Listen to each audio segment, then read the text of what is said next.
Pwede rin kayang i-breed ang magkaibang tail ng betta fish.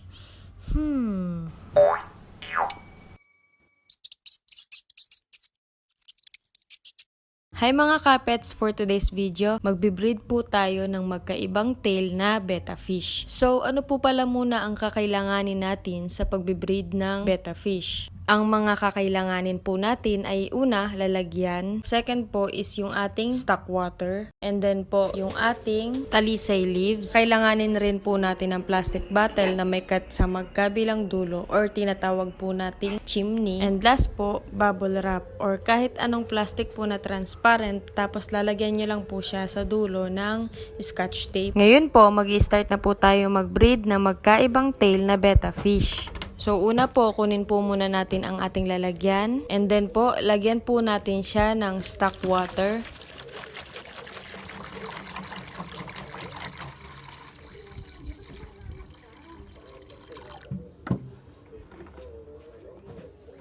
Make sure po na hindi siya sobrang taas. Siguro preferably 3 inches lang talaga kasi pag nangitlog na po ang betta natin, ang ating female betta, at masyado pong mataas ang ating tubig, may tendency mamatay po ang ating betta fry. Bakit po? Kasi po kapag masyadong mataas ang ating tubig, may hirapan po silang lumangoy. Once na bumagsak po kasi sila sa pinakailalim, kapag mataas po ang tubig natin at kailangan po nila ng oxygen, kinakapos na po silang umangat ulit or lumangoy doon sa pinakaibabaw. Okay po. So next step po natin, ilalagay na po natin ang ating talisay leaves. Ngayon po, para saan po yung talisay leaves? Yung talisay leaves po, pwede po siyang paglagyan ng bubble nest po ng ating male betta fish.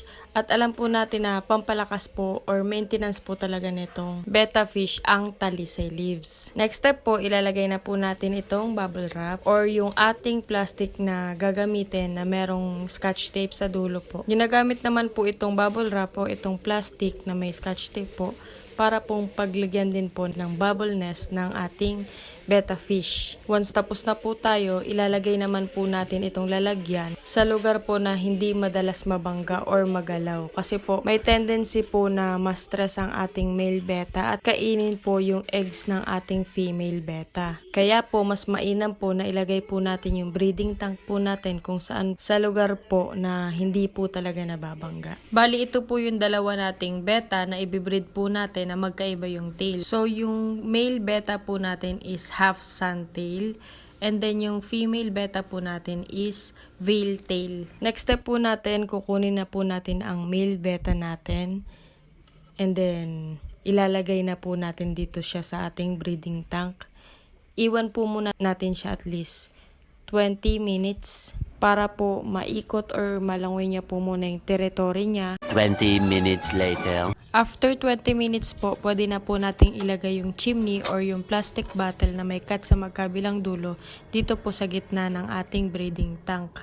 Make sure po na yung male betta natin is nasa labas ng chimney. Ayan po, pag nailagay na po natin yung chimney, dun po natin ilalagay yung female betta natin para po i-introduce or ipakilala po nila ulit yung isa't isa.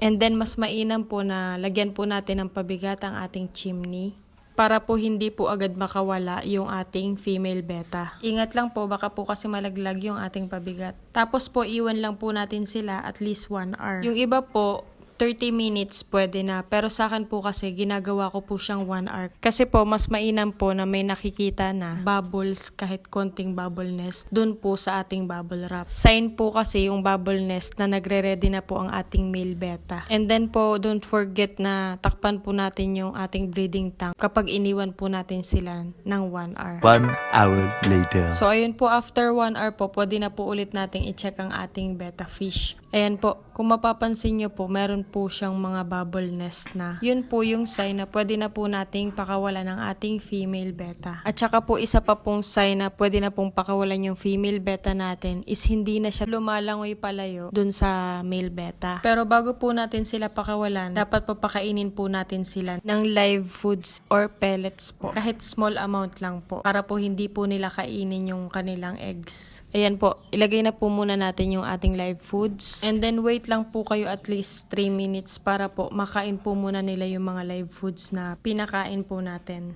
Meanwhile, Once okay na po, pwede na po natin pakawalan yung ating female beta.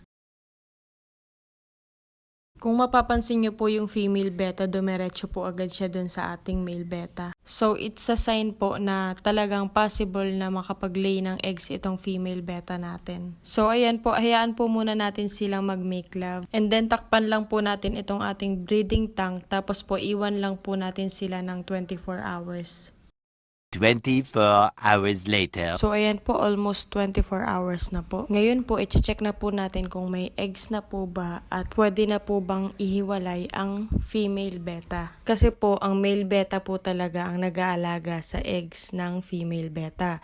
So, ang role lang po talaga ng female beta is manganak, kaya need po talaga natin siyang ihiwalay. Kasi po, pag hindi po natin hiniwalay, maaari po niyang kainin ang kanyang mga eggs. Ngayon po, paano po natin malalaman kung pwede na pong ihiwalay ang ating female beta? Kung mapapansin nyo po yung female beta dito, nakahiwalay na po siya at ayaw na po siyang palapitin ng ating male beta. Ayan po, bali hihiwalay na po natin ang ating female beta. Kunin lang po natin ulit ang ating chimney and then po, make sure na mahuhuli or maipapagitna po natin yung ating female beta. Pag nasa gitna na po siya, tsaka po natin kukunin yung ating net na panghuli, mas madali po natin siyang mahuhuli sa pamamagitan po netong net na to. Ayan, so nahuli na po natin ang ating female beta and then ililipat na po ulit natin siya sa dati niyang lalagyan.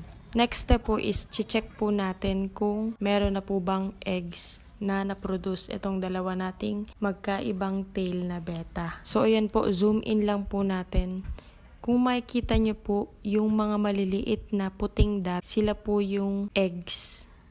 At ayun po, successful po ang ating breeding kahit na magkaiba po ang tail ng ating betta fish. So, ang sagot po sa tanong po natin kanina kung pwedeng i-breed ang magkaibang tail na betta fish. Ang sagot po is yes. So, pwede pong magkaibang tail basta po magkaibang gender yung betta fish at pwede na po yung size ng betta fish. Huwag po masyadong maliit. Must be 4 months up para po malaki na talaga siya. And then po, dapat hindi masyadong malaki yung lalaki. Dapat po yung babae at lalaki ay halos parehas lang po ng size kasi possible po na kapag mas malaki po yung lalaki, awayin niya lang po or patayin niya lang po yung babae. So, ayun mga kapets, sana po may natutunan po ulit tayo sa panibago nating tutorial. If may katanungan po kayo, comment lang po kayo sa baba. And lastly po, don't forget to like, share, and subscribe and hit the notification bell para po sa mga susunod nating uploads. So, ayun mga kapets, salamat po sa panonood and kapets lang po sa buhay. Bye!